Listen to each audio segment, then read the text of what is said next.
turning away from my old skin.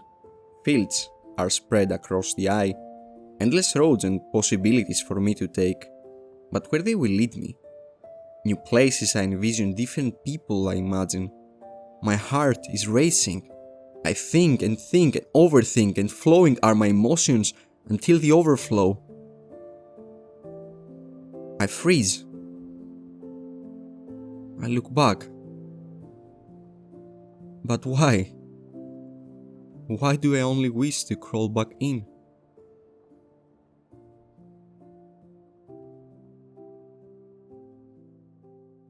Καλησπέρα. Good evening. Buenas tardes. Dobry wieczór.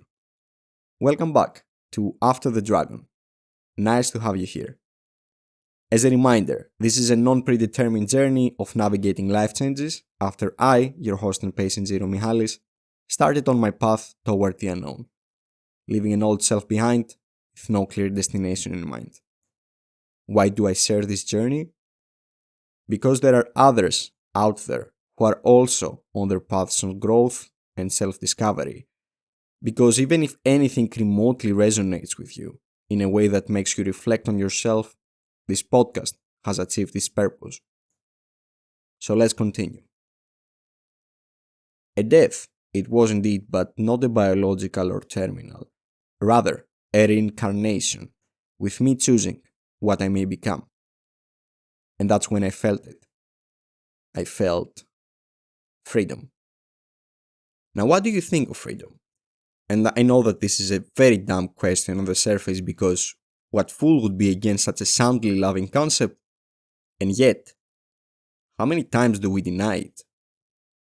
Bringing something from the first episode, the camels would do so every time they face freedom. Their humps would act as anchors, as excuses, as musts and have-tos. So how about you? When life served you an opportunity for change, how did you handle it? Did you run away? Or did you stay there and fought for a better future? Myself? While packing to leave camel-packed Thessaloniki and spend some time in Athens, heartbroken and defeated and desperately needing for a change, I stumbled upon a relic of my past. There was, once, a dear person in my life. It was a warm love story, but not all love stories are to last. We played our part in each other's lives and departed in opposite directions, and we haven't interacted ever since. Strangers we became once more, but with memories fading in the background. Inside the brain's dusty neuron drawer they resided. Yet, when I started looking around that physical drawer to pack my things, that is when I came across it. A letter, lengthy as it was, 24 pages long from her. 24 pages, I'm not over-exaggerating on the length. I really appreciate how much thought she had to give on us. Back then, when I first received it, I read that letter, understood it as a labyrinth of blames, fantasies and wishes, and overwhelmed by my emotions, I buried it, along with everything else, and just carried on with my illusions. So in my second interaction, detached from all that ego of the past, a second chance I gave it. The same words, blames and wishes acted as a pinball shot inside of me that now sounded different, entering my brain walls but hitting another, newly built level of the machine that my recent experiences bestowed upon me. Like I was in a video game, this felt like a checkpoint. One that brought me back in time to relive my memories with different, unlocked perspectives, seeing the themes I have somehow corrected from that period, and the others I still hold dear. The letter finished with a suggestion, one that I remembered as scoffed off as very insulting at the time, a book named Power of Self-Dependence by Jorge Bucay. And needless to say, back then, I never gave that book a go, but as I was departing for Athens now, I grabbed a copy, and my companion it became towards that journey. For me, reading it was a struggle. It felt as Bucay himself leaped from the pages to slap my cheeks as I was strolling through the Athenian streets. Because a mind stuck perceives to process everything through its dirty, narrow lenses. Many of its lines triggered me, revamping my past mistakes from Poland, from Greece, from everywhere. A suffering that climaxed right in the final chapters, when he reads the concept of freedom. As a psychotherapist himself, Bucay got to experience so many fancy ways of self-imprisonment, and maybe you can think of some of them for you too. How about the people you attach yourself to? How about values? Values that are not even yours but gifted to you, similarly to a gift of a white elephant. Because we don't have to joke to ourselves we are anything but perfect. What we often do is that we shackle ourselves. We can become the prisoners of our own being, willingly enslaved to others, to ideas, or to emotions, to our self-imposed limitations. And you may think that freedom may not be absolute. After all, we live in a society with its norms and customs, its culture, and social creatures we are wired to remain, and such a fact we can't escape. And he knows. His case lies in the matter of choice. As described in the book, all over the continuum of human thought, there are examples of people who chose freely versus the countless others that have not. An Argentinian himself, he gives examples of the 20th century rebels against the junta. Most citizens did not choose to fight, at least as actively. The ones who did paid the price and suffered and got brutalized, or even worse, got murdered. We are not here, of course, to decide if they were correct or wrong in doing so. We are here to understand that it was their choice. They were free to choose to fight for their beliefs. Freedom is, after all, a responsibility of knowing that we are free to act as we please, yet without avoiding the consequences. Spider-Man actually had it first, kudos to Stan Lee. With great freedom comes great responsibility. Of course, both he and Bucay are far from a pioneer in this. They step onto the shoulders of existentialism giants with such concepts, yet it's intriguing to do so from the standpoint of psychology and comics.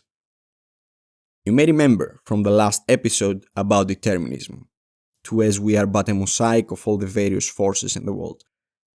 Existentialism is the opposite. It's all about freedom. That is our responsibility to shape who we are. And both existentialists and existential philosophers know, apparently there are differences, but in this show, we stick to ideas, not labels, that we humans have to face such reality at some point. As Sartre, one of the most important philosophers of the kind, said, humans are condemned to be free. Of course, that doesn't stop us to try to avoid such freedom. Sartre himself has developed a term on how we do so, the concept of bad faith. Bad faith is when we cling to false beliefs or roles, things we know deep down aren't true, to avoid confronting reality.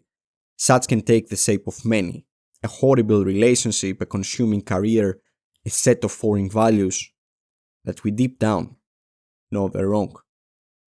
It is what we know. It is familiar. It is our comfort. For how long, though?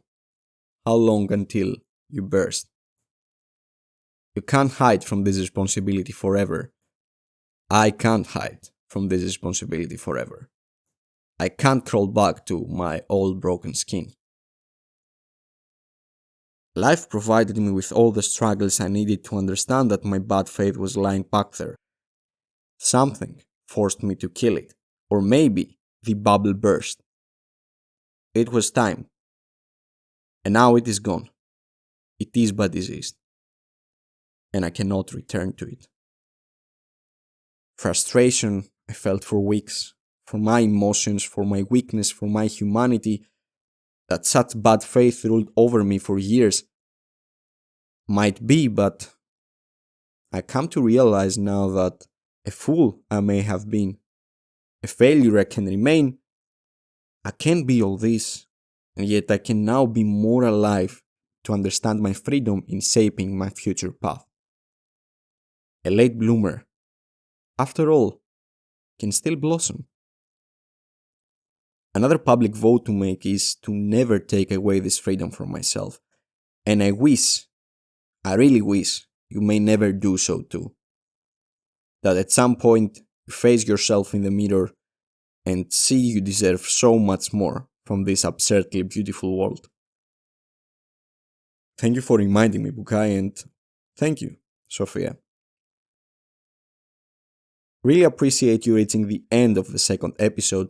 These are 2 episodes more than I ever believed in making. Like this show? Then leave a like, a review, or recommend it to your loved ones, because anything like this helps After the Dragon massively. And for any comments or feedback on how to make this podcast better, you may reach us on social media at After the Dragon. For the time being, the holiday season is now upon us.